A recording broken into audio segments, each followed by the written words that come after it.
को जागरूक किया। नैतिक मूल्यों और सकारात्मक सोच की ही यह ताकत थी जिसने जनजातीय समाज के भीतर एक नई ऊर्जा फूंक दी थी। जो विदेशी हमारे आदिवासी समाज को, मुंडा भाइयों बहनों को पिछड़ा मानते थे, अपनी सत्ता के आगे उन्हें कमजोर समझते थे, उसी विदेशी सत्ता को भगवान बिरसा मुंडा और मुंडा समाज ने घुटनों पर ला दिया। ये लड़ाई जड़, जंगल, जमीन की थी, आदिवासी समाज की पहचान और भारत की आजादी की थी। और ये इतनी ताकतवर इसलिए थी क्योंकि भगवान बिरसा ने समाज को बाहरी दुश्मनों के साथ साथ भीतर की कमजोरियों से लड़ना भी सिखाया था। इसलिए मैं समझता हूं जनजातीय गौरव दिवस समाज को सशक्त करने के इस महायज्ञ को याद करने का भी अवसर है, बार बार याद करने का अवसर है।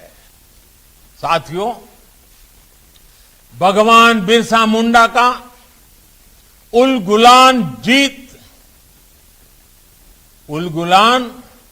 जीत हार के तात्कालिक फैसलों तक सीमित इतिहास का सामान्य संग्राम नहीं था। उलगुलान आने वाले सैकड़ों वर्षों को प्रेरणा देने वाली घटना थी। भगवान बिरसा ने समाज के लिए जीवन दिया, अपनी संस्कृति, अपने देश के लिए अपने प्राणों का परित्याग किया। इसलिए वो आज भी हमारी आस्था में, हमारी भावना में, हमारे भगवान के रूप में उपस्थित है। और इसलिए आज जब हम देश के विकास में भागीदार बन रहे आदिवासी समाज को देखते हैं, दुनिया में पर्यावरण को लेकर अपने भारत को नेतृत्व करते हुए देखते हैं, तो हमें भगवान बिरसा मुंडा का चेहरा प्रत्यक्ष दिखाई देता है। उनका आशीर्वाद अपने सिर पर महसूस होता है। आदिवासी हुदारेया अपना दोस्तूर एनएम सुयाल को सदैव गोंपे रखा, जो तो न करा। यही काम आज हमारा भारत पूरे विश्व के लिए भी कर रहा है। साथियों, हम सभी के लिए भगवान बिरसा एक व्यक्ति नहीं, एक परंपरा है।